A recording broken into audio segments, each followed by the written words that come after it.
FlatOut 4 Total Insanity didn't have to do much to be better than the irredeemably dire FlatOut 3. Still, new studio Kiloton has done a decent job here salvaging the Comatose series, turning it back into a serviceable smash-em-up / stunt racer.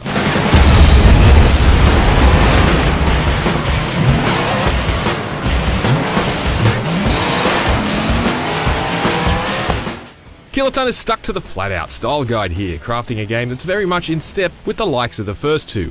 You know, the good ones. The presentation is inspired in almost every way by Bugbear's cult favourites, from the style of the menu screens to the colourful and busy stunt arena. It's definitely the stunt arena where FlatOut 4 sticks closest to the series' spirit. The stadium is filled with ridiculous driver-tossing minigames like curling, beer pong, billiards and more. I dig finish pins, which demands both skill and strategy to nail the correct score of exactly 25. I'm confused by the likes of long jump, however, which has a net at the end of the landing zone, and thus a maximum distance that can be regularly reached and never beaten. You can either tackle these stunts solo, seeking to rule the leaderboards, or hit them up in pass-the-controller couch multiplayer. The racetracks themselves are reasonably reminiscent of those found in the old games too. Debris-filled courses snaking through forests, factories, cluttered lumber yards, a dusty red desert, and frozen towns. The big problem with the tracks is that none of the limited number of them available for each environment really does enough to distinguish themselves from each other. It didn't take long at all until I was bored of seeing the same track, or at least certain shared portions of them, every few races.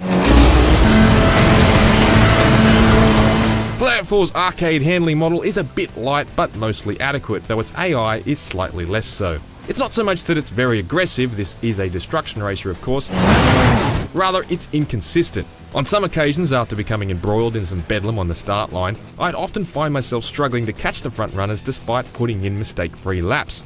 Other times, I'd get out ahead and gallop away, winning by 10 seconds or more. They're fairly easily outfoxed in things like capture the flag too.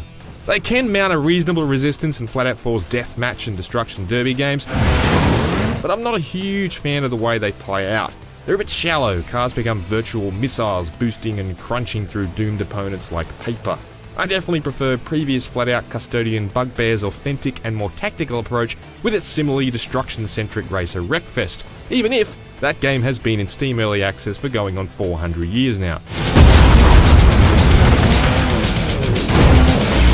My biggest disappointment with FlatOut 4 is how rapidly I grew exhausted with the career mode.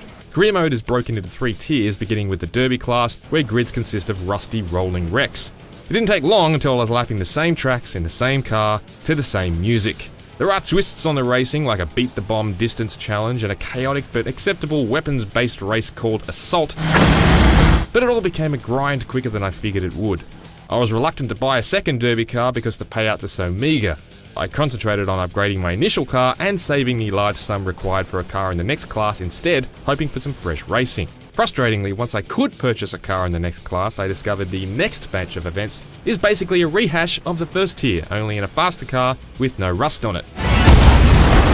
Outside of career mode is FlatOut mode, a chain of individual stunt and racing events. It's basically a second career mode, but it does a better job of putting us in different cars more often. FlatOut 4 locks a lot of its vehicles, but doesn't effectively communicate the circumstances that will see them unlocked for purchasing career mode. FlatOut 4 Total Insanity is better than I feared, but not as good as I'd hoped.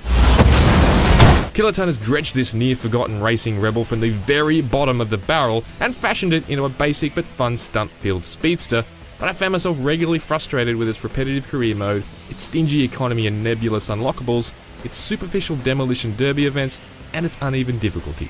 For all your racing requirements, stay with IGN.